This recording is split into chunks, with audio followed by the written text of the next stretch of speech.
My mother-in-law doesn't believe my daughter can be allergic to anything and almost unalives her. Now she's threatening to off herself. My 3-year-old daughter has several severe food allergies, with peanuts and eggs being the worst. Additionally, she cannot have dairy or bananas. My mother-in-law is extremely obsessed with my daughter. Since she is our only child, and therefore mother-in-law's only grandchild, I try to be understanding. I haven't expressed any concerns when she buys really expensive dresses that my daughter will only wear once. I have actively encouraged a relationship between them, allowed her to have her way on holidays, and have generally been accommodating. However, I have never left them alone together. I can't explain it exactly, but it just never felt right. Mother-in-law hasn't pushed for alone time recently, although she offered to babysit, she let it go when we declined. Despite her interest, she has always doubted my daughter's allergies, insisting that her princess of a granddaughter could never have something wrong with her. However, she has never tested to see if it was true, at least not until today. Mother-in-law was visiting, playing dress-up with my daughter. I had a horrible headache, so I asked her to watch my daughter, allowing me to lie down for an hour, and she agreed.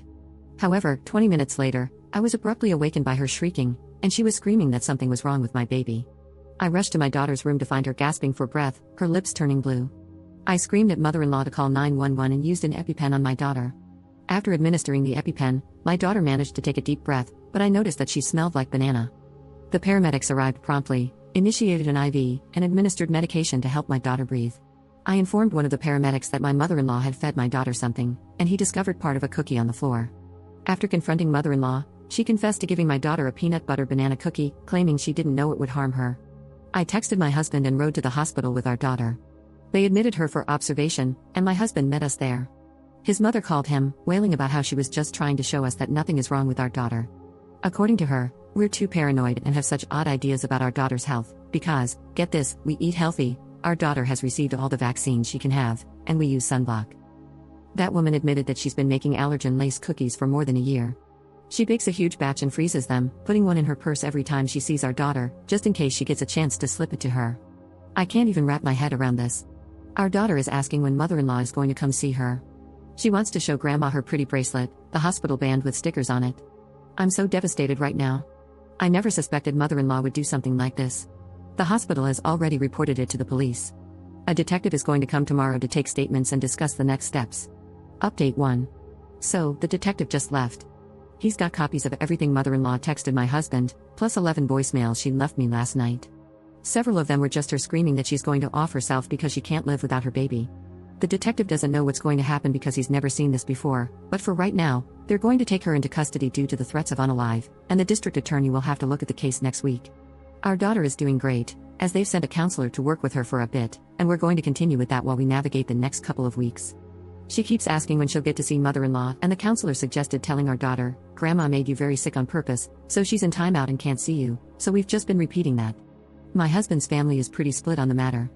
Everyone is kind of in shock, but he's too angry to care about anyone who doubts our reaction. There are a few people who are saying she needs help, and that it's our duty to support her through this. Lol, nope, our duty is to our daughter full stop. That woman will never see us again. Our daughter and I are going to stay with my parents in Ireland for a while. We're leaving at the end of the month and my husband is in complete agreement. He's also talking about us moving a few states away just to make sure his mother can't get to our daughter. This could have been so much worse. Our daughter will make a full recovery and she likely won't remember this when she grows up, so we'll be okay. Update 2. So, mother-in-law is being charged with endangerment of a child. Our lawyer has told us that she will probably not spend any time in jail, but we do intend to pursue a civil case against her for the hospital bill. In any case, we have a restraining order against her and have informed my daughter's preschool. She will never lay eyes on my child again if I can help it. There will be no second chance for her to harm my child. My daughter has physically recovered 100%, and we are working closely with her therapist to make sure everything goes as smoothly as possible. She doesn't seem to be suffering any emotional trauma, but my husband is having a really tough time, all things considered. He is also in therapy to help him with the trauma of suddenly losing his mother, but he is rock steady on the resolve to cut her out entirely. Update 3. So, apparently going this long without seeing my daughter has made my mother-in-law lose it. Yesterday, I got a call from my daughter's preschool, and mother-in-law tried to pick her up. She told the staff there was a family emergency. Luckily, the preschool knew about our circumstances, and they did a soft lockdown and stalled until the police got there. Mother-in-law violated her restraining order, so there may be some legal action, but I haven't been told anything yet. Our daughter is fine. She has no idea anything happened. They locked down her classroom and played a series of very noisy games until it was over.